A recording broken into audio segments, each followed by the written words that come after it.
Muchas gracias. Bueno, en primer lugar quiero agradecer la invitación de la maestra Rosario Tapia, que me pidió hace apenas unos días que estuviera acá. Lo hice con mucho gusto, y por supuesto la invitación a participar en este foro del doctor Rafael Camacho Solís. Yo voy a hablar de lo que, un aspecto muy general de lo que plantean las diversas instituciones, y por supuesto voy a plantear desde lo que desde mi punto de vista, en base a la experiencia que tengo como defensora de los derechos de la niñez y la adolescencia, debiese hacerse por parte del Estado mexicano. Porque es verdad que desde tiempos inmemorables, en el caso concreto de este tema que hoy nos reúne, el uso de sustancias que alteran los estados de conciencia, ya sea bajo un consumo ritual, cultural, médico, terapéutico, social, recreativo u ocupacional, funcional, su uso varía conforme a factores individuales y sociales. Esto se desprende de un análisis somero, pero muy puntual, que está inscrito y definido por parte del sector salud de nuestro país. Actualmente este tema recobra importancia debido a la producción, distribución, efectos económicos, sociales y de salud relacionados con estas sustancias, además del aspecto ilícito que conlleva. La definición de droga, como ustedes saben, y que define también de manera puntual la Organización Mundial de la Salud, refiere a que todas las sustancias psicoactivas son cualquier sustancia que al interior de un organismo viviente puede modificar su percepción, estado de ánimo, cognición, conducta o funciones motoras. Esto incluye, por supuesto, también al alcohol, el tabaco y los solventes, y excluye las sustancias medicinales sin efectos psicoactivos. Las convenciones de Naciones Unidas para el control de drogas no distinguen entre drogas legales o ilegales, solo refieren su uso como ilícito o ilícito, aunque de manera específica se aluda a las drogas ilegales o ilícitas al hablar de aquellas que están bajo un control internacional, que pueden o no tener un uso médico legítimo, pero que ciertamente son producidas, traficadas y o consumidas de manera legal. Es necesario apuntar que los solventes volátiles, aunque no están dentro del mencionado control internacional, son frecuentemente utilizados con fines de intoxicación por niños y adolescentes de muchos países, incluyendo México. Pero además hay una característica de este sector de niñas y niños: son principalmente los más pobres, los más marginados, los más excluidos, porque es muy fácil obtenerlo y sobre todo por el valor que tiene respecto a otro tipo de drogas. El uso y abuso de estas drogas tiene consecuencias adversas en la salud individual, pero también repercuten en las familias, en el interior del desarrollo de cada una de las familias, y por supuesto también afecta la estabilidad social. Las personas más expuestas a las drogas y a sus efectos negativos, desafortunadamente, son niñas, niños, adolescentes, es decir, las personas más jóvenes de nuestra sociedad. Entre las causas del uso de drogas se encuentra que estas son consumidas para aliviar el dolor, para el tratamiento de una enfermedad, para cambiar el estado de ánimo, para una búsqueda o abandono de la identidad, como un escape, para aliviar o para explorar estados de conciencia y sensaciones. Ese, digamos, es la parte definida por parte de las instituciones. ¿Qué es lo que está detrás del consumo de drogas? Ya aquí quienes en sus intervenciones en la inauguración puntualmente nos mencionaban el problema social que tiene que ver con la violencia que se vive, que se padece en las familias y también en la sociedad. El problema en las familias, por cierto, hemos avanzado en el mundo al definir jurídicamente que lo que acontece adentro de las familias, en el espacio íntimo de las familias, de los hogares, ya ha dejado de ser un asunto privado cuando hay una violación a los derechos. Eso, sin duda, ha sido un avance muy importante y muy significativo que han dado las mujeres en todo el mundo para defender sus derechos a no ser violentadas. Y entonces eso mismo, ese mismo terreno, ese mismo camino, estamos poco a poco transitándolo en el caso de las personas menores de edad. Sin embargo, tenemos y enfrentamos muchísimas dificultades. Todavía se sigue visualizando a la niña y al niño menor de edad como propiedad de los padres.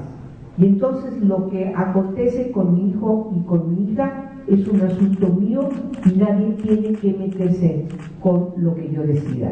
Y en ese aspecto encontramos que hay una gran cantidad de violaciones a los derechos humanos de las niñas y los niños, y siempre escudándose en la potestad, en la tutoría, en la necesaria, el derecho inalienable, entre comillas, de padre y madre, que en este caso se puede hacer lo que se quiera con él.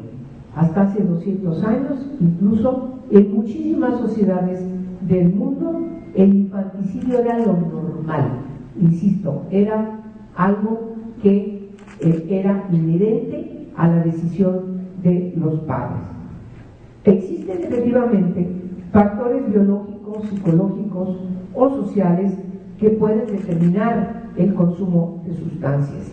Cuando un joven, un adolescente, un niño no tiene otra forma de sentirse empático en su entorno, y ese entorno es el de la esquina de su casa, por supuesto, ahí estamos ante una situación alarmantemente de riesgo, porque entonces el núcleo familiar, que debiese ser el espacio primordial de desarrollo de una niña y un niño, resulta que es el espacio en donde están sufriendo permanentemente violencia o desatención o distintas formas de presión que le llevan a buscar en donde puede estar mejor.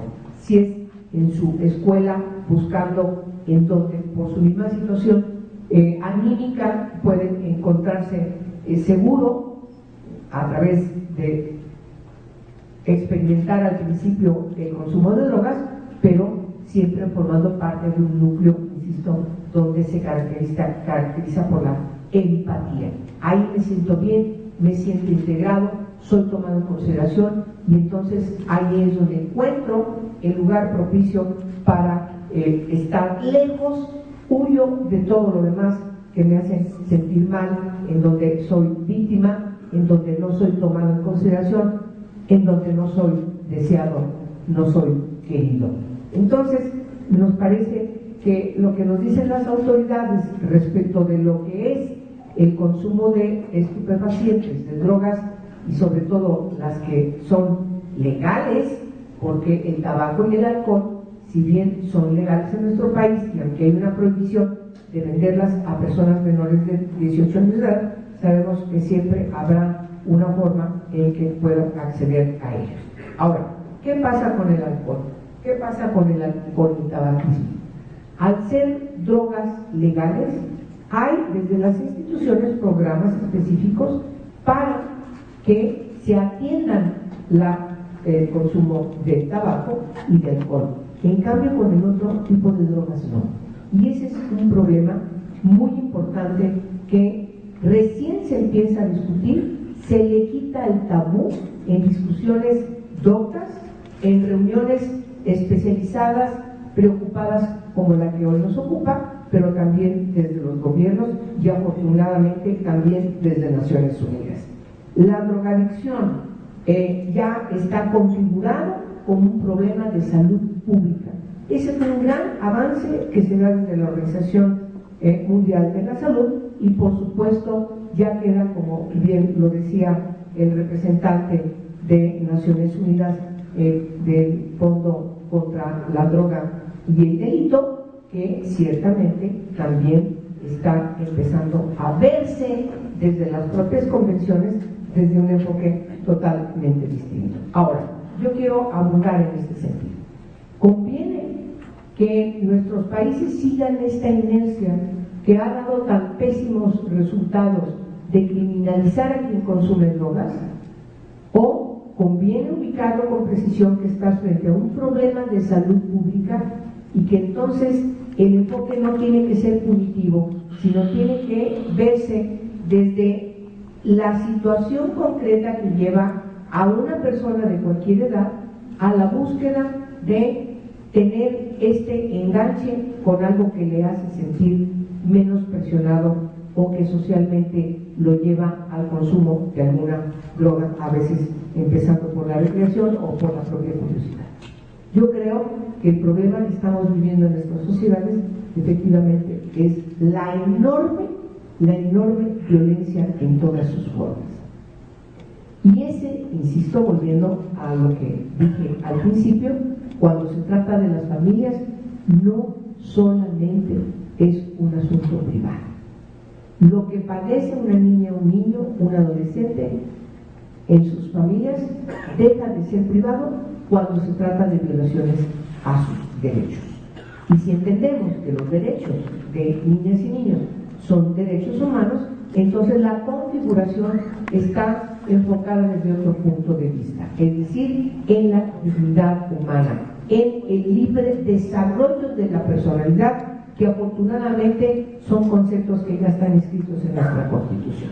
Entonces, nos parece que el ponerle las cosas, decirle las cosas, quitarle esta cortina de humo respecto de que al ser ilícitas son temas tabú y no hablamos de ellas, sino que con toda propiedad decimos, a ver, esto es lo que estamos haciendo con país, es lo correcto, es esto lo que tenemos que seguir haciendo.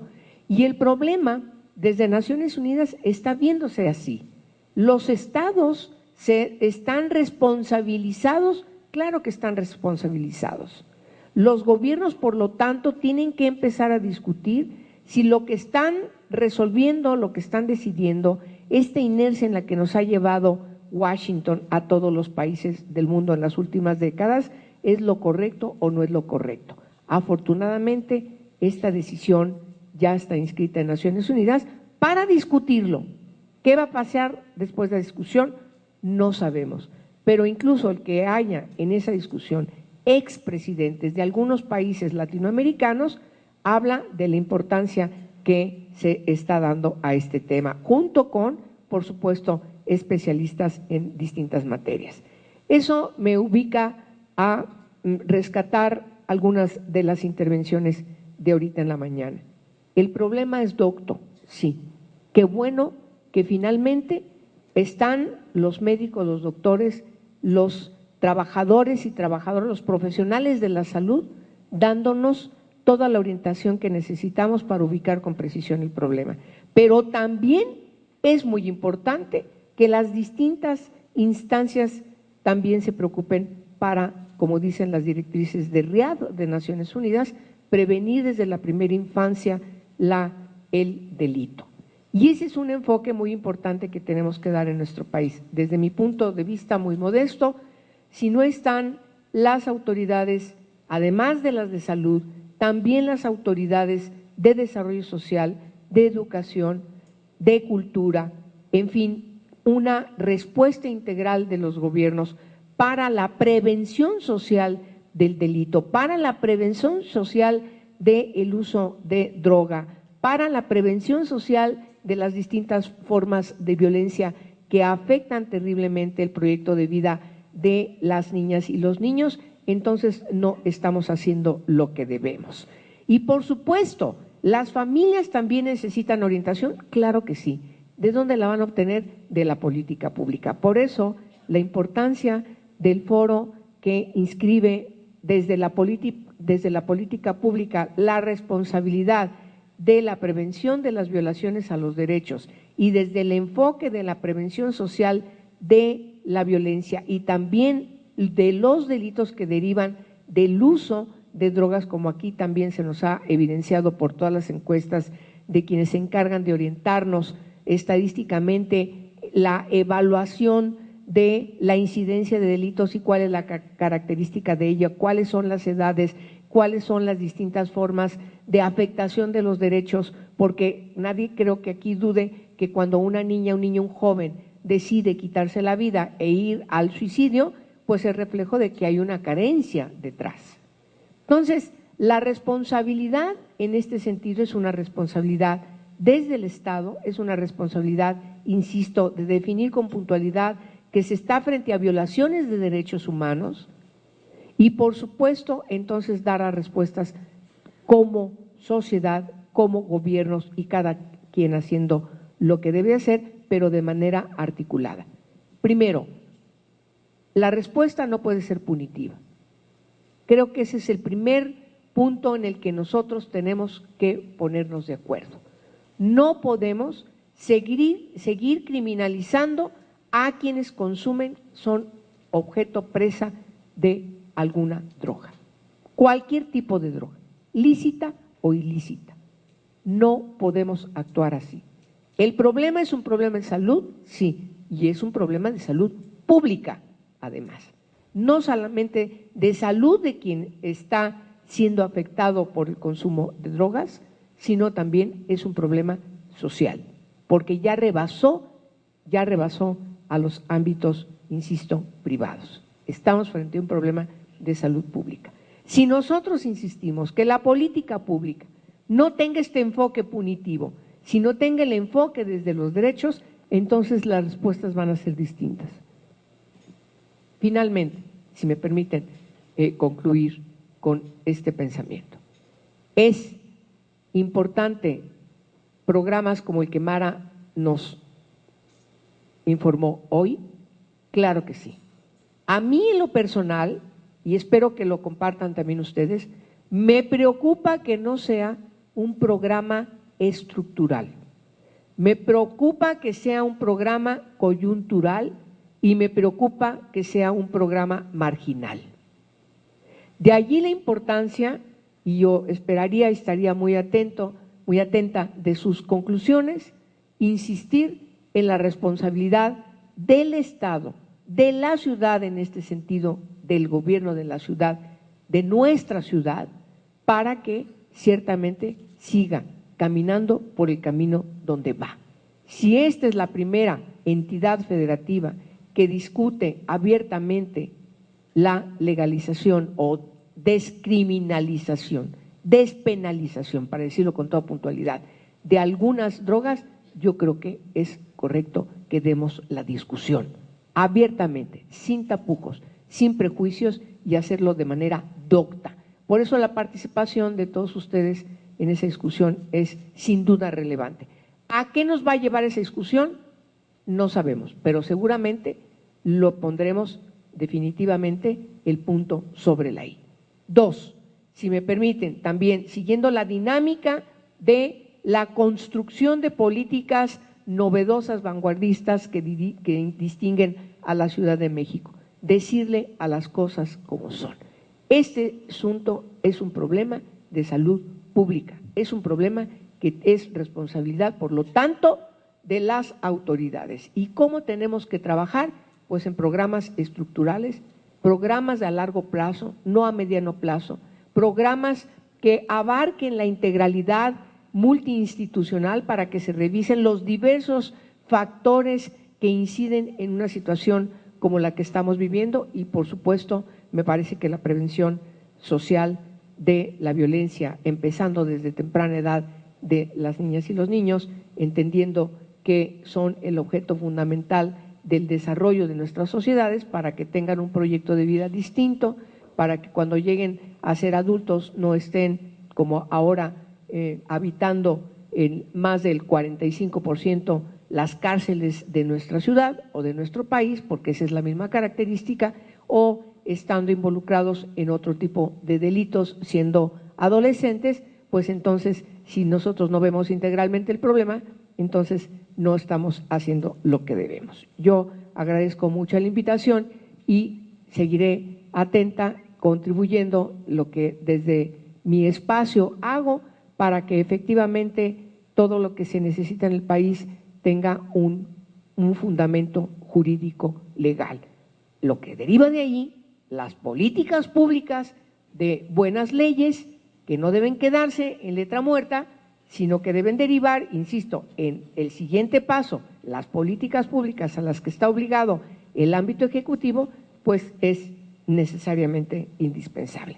México ha aprobado prácticamente todos los tratados internacionales en materia de derechos humanos, incluyendo, por cierto, las que tienen que ver contra la delincuencia organizada transnacional y de manera particular las que tienen que ver contra trata de personas, especialmente mujeres, niñas y niños, pero también otros tratados, como aquí se mencionó en la mañana, como la Convención sobre Derechos de la Niñez, que es el Tratado de Derechos Humanos prácticamente el más importante, y solamente a partir de que lo firme pronto, esperamos, Estados Unidos, será el primer tratado universal en el planeta.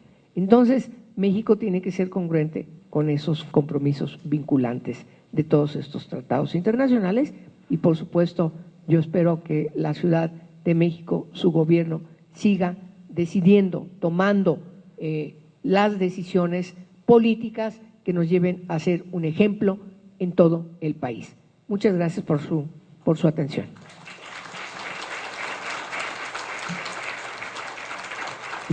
Muchas gracias, senadora. Le pedimos al doctor,